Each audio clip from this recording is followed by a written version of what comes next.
Hello students, आज start करते हैं हम आइसोप्लेथ मेथड से। ओके, वैसे आपको लास्ट लेक्चर में बताया था, लेकिन फिर से आपके बुक के अकॉर्डिंग देख लेते हैं। तो इसमें लिखा हुआ है, you have seen contour maps and isobar maps in earlier classes. In this map the distribution was shown with the help of line showing equals values. Okay, equal values होती है उसमें। आपने देखा होगा सर्कल्स वगैरह बने रहते हैं, तो उससे हमें पता चलता है कि वहाँ पे किस तरह से सर्कल्स वगैरह बने। ओके, तो अभी इसमें देखिए किस तरह से सर्कल से हम आपने जो कल स्लाइड्स देखी थी उसमें देखा होगा आपने, when the distribution of variable is continuous. जिस तरह से मान लो कि यहाँ से इस तरह से वेरिएबल है 10 डिग्री यहाँ तक आ गया, फिर यहाँ से 10-10 डिग्री सेल्सियस, तो इस तरह से हम इसको बोल सकते हैं कि वेरिएबल एक कंटिन्यूसली वेरिएबल्स एक कंटिन्यूस वे में एक जगह से दूसरी जगह पे डेटा से शिफ्ट हो रहा है, मतलब डेटा देख के हम उसको बोल सकते हैं। The isopleth method is used to show its distribution. For example क्या क्या है, altitude, temperature, rainfall etcetera. Okay, so for this maps we need to obtain, क्या चाहिए हमको, डेटा चाहिए, बहुत सारा एक्यूरेट डेटा चाहिए। तो अल्टीट्यूड स्टैटिस्टिकल्स का ये मैंने आपको बताया था लास्ट लेक्चर में, ठीक है, पॉइंट रिलेटेड डेटा वगैरह।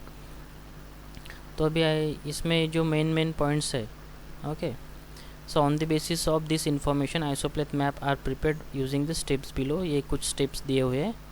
by considering the highest and lowest value, okay, ये ध्यान में रखिए। उसके बाद में lines are drawn from the decided intervals. एक इंटरवल होगा 10, 20, 30, 40, 50, इस तरह से डिसाइडेड इंटरवल्स है, उसी से आपको करना है। ओके, उसके बाद में if the lines are closer to each other then the changes in variable is steep. बहुत ही ज़्यादा क्लोजर है तो मतलब क्या है, तो वेरिएबल में स्टीप चेंजेस हो रहे हैं। If the lines are away from each other it means it gentle. Okay, तो ये हो गया स्टीप स्लोप के बारे में देखेंगे, तो ये हो गया स्टीप स्लोप हो गया एक बहुत से, और ये एक हो गया, तो ये हो गया जेंटल स्लोप, मतलब ये धीरे धीरे उतर रहा है और एकदम बहुत ही ज़्यादा स्पीड से उसका वैल्यू है नज़दीक नज़दीक में आ रहा है। उसके बाद में देखिए, we got an idea of a natural trend of distribution of variable with the help of these maps। तो नेचुरल ट्रेंड हमको समझ में आता है डिस्ट्रीब्यूशन का। ओके, तो 1.3 जो फिगर है उसमें अमरावती के रेनफॉल के बारे में बताया हुआ है। कहाँ पे 1.3, हाँ ये वाला है, ठीक है। तो ये अमरावती के रेनफॉल का एरिया है, मैप है, इसको आप अच्छे से स्टडी कर लीजिए, थोड़ा पॉज करके, फिर आपके बुक में तो दिया हुआ है ये। उसके बाद में इसके ऊपर कुछ क्वेश्चंस दिए हुए हैं, ये आप अपने नोटबुक में लिख लीजिए। ओके, और उसके आंसर्स भी लिख लीजिए। In which part of the district is Amravati rainfall, in which part of the district is the rainfall more, कहाँ पे सबसे ज़्यादा है, तो आपको दिख ही रहा है, कलर से आपको पता चलता है, यहाँ पे भी लेजेंड्स दिए हुए हैं, इससे भी पता चलता है। In which direction the rainfall decreases, अभी डायरेक्शन से यहाँ पे देखिए, ये नॉर्थ है, ये नॉर्थ है, तो ये क्या हो गया, साउथ, ये क्या हो गया, east, and this one is the west, ठीक है। तो कहाँ से कहाँ हो रहा है आप ये लिखिए अपनी नोटबुक में। What is the lowest value of rainfall in the district, lowest value क्या है, आप देखिए कौन सा है, यहाँ पे देखिए, यहाँ पे लोवेस्ट है, तो आप इस तरह से आप उसके आंसर्स बना सकते हैं। उसके बाद में make friends with maps, read the maps given in figure 1.4 and 1.5 and answer the question. आपको इसके आंसर्स लिखने हैं। 1.4 में क्या है, डेंसिटी ऑफ पॉपुलेशन, तो इसके आंसर लिखिए आप। बहुत इजी है, इसको थोड़ा स्टडी कीजिए, इसको स्टडी करने के बाद में आपको समझ में आ जाएगा। एक बता देता हूँ मैं आपको, in which direction is the density of population decreasing. तो देखिए, ये नॉर्थ है, ये साउथ है, तो साउथ डायरेक्शन में क्या हो रहा है, डेंसिटी ऑफ पॉपुलेशन डिक्रीज़ हो रहा है, नॉर्थ में क्या हो रहा है, इंक्रीज़ हो रहा है। ओके, तो ये these are the taluka places of कौन सा, कोल्हापुर डिस्ट्रिक्ट का दिया हुआ है।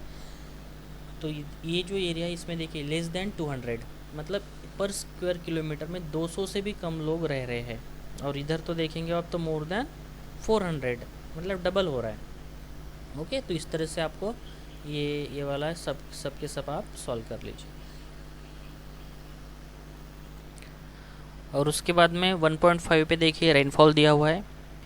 तो रेनफॉल का डेटा है, in which direction is the rainfall more in the district, in which direction, ये आप देख लीजिए डायरेक्शंस देखिए, ठीक है, इस डायरेक्शन में है। तो आप अभी बाकी के डायरेक्शंस देख के सॉल्व कर लीजिए। In which direction rainfall decreasing, in which direction rainfall more in districts, कौन से जगह पे है, ये आप सॉल्व कर लीजिए। ओके अभी उसके बाद now we will prepare a map using dot method, carry out following activities, see map of Nandurbar given in figure 1.6 carefully. 1.6 में दिया हुआ है, ये वाला है। Okay draw it on another paper और tracing paper along with its taluka and district boundaries. अभी tracing paper आपके पास होगा तो ठीक है, नहीं तो फिर आप ऐसे ड्रॉ करने की कोशिश कीजिए। Okay now see the population table given along the map. Population table देखना है आपको along the map. On the basis of statistical data decide the value of the dots considering the highest and lowest values. Okay in the map 1.6 यहाँ पे आपको जो भी दिया हुआ है उसको आपको ये सॉल्व करना है। नंदुरबार का ये देखिए सातपुड़ा का हिल्स है, ये आपके बुक में भी दिया हुआ है। तो आप ये ऐसा ड्रॉ कर लीजिए आपके नोटबुक में। ये देखिए यहाँ पे शेड ब्लैंक मैप दिया हुआ है, ठीक है। अलॉन्ग द बाउंड्री ये देखिए नर्मदा रिवर है, फ्लो हो रही है। नर्मदा और तापी ऐसी रिवर है इंडिया में कि जो आपको जो ईस्ट से वेस्ट में फ़्लो करती है। ओके तो मैक्सिमम जो रिवर है वो वेस्ट टू ईस्ट फ्लो करती है, ये भी ध्यान रख सकते हैं आप।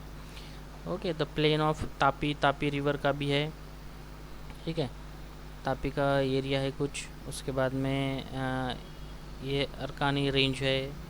तो इसको आप जैसे जैसे स्टडी करेंगे तो आपको पता चलेगा, ठीक है। ये देखिए यहाँ से मतलब आपको दिख रहा है दिस वन इज़ दी, ये तापी का पूरा एक ड्रेनेज पैटर्न है, यहाँ से तापी फ्लो हो रही है। और अभी ये देखिए यहाँ पे high range region, very high, तो ये वेरी हाई बोला है। तो ये देखिए ये माउंटेन का एरिया है, कलर से आपको पता चलता है कि हाई रीजन है। उसके बाद में लो है, ये जो ऐसा ट्रायंगल बना हुआ है पीक है। तो यहाँ पे पीक देखिए कहाँ पे है, तो ये है कौन सा है, तारणमाड़ रेंज, सॉरी तोरनमाड़ रेंज है। उसके बाद में ये जो दिया है घाट का है, ये रिवर का सिंबल है। तो सिंबल्स आप देख के आपको समझ में आ सकता है। तो पॉपुलेशंस का ये डेटा दिया हुआ है। ओके अकलकुआ का दिया हुआ है 2,15,974। इस तरह से आपको डॉट मैप बनाना है इसका। आप बना सकते हैं डॉट मैप इजीली। आपको यदि ऊपर का पूरा थ्योरी समझ में आ गया है तो आप अच्छे से इसका डॉट मैप बना लीजिए। तो इसमें देखिए वैल्यूज़ दिए हुए हैं। 1 डॉट इज इक्वल टू कितना लिखना है आपको, 10,000। 10,000 1 डॉट इज इक्वल टू 10,000। तो इस तरीके से आपको वो डॉट्स वहाँ पे निकालना है। तो एक डॉट आप बना लीजिए। आपके स्केल के ऊपर देखिए डॉट्स वगैरह छोटे छोटे सर्कल्स होते हैं, वो आप यूटिलाइज़ कर सकते हैं। Draw the dots of uniform size, take a ball pen refill. उसके बाद में close the back end of the refill and with cotton and press the end on the stamp paper and draw. देखिए यहाँ पे मतलब पूरा procedure दिया हुआ है इन्होंने अच्छे से। तो इसको आप जैसे पढ़ते हो तो आपको समझ में आ जाएगा कि किस तरह से बनाना है। While placing the dots consider the physiography, water sources, road, rails, taluka, district headquarter is shown in the map, वो आपको कंसिडर करना है।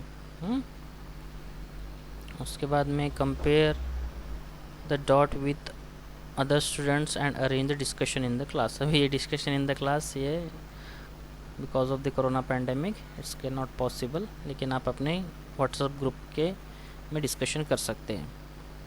तो फील्ड विजिट का भी कुछ इशू नहीं है अभी।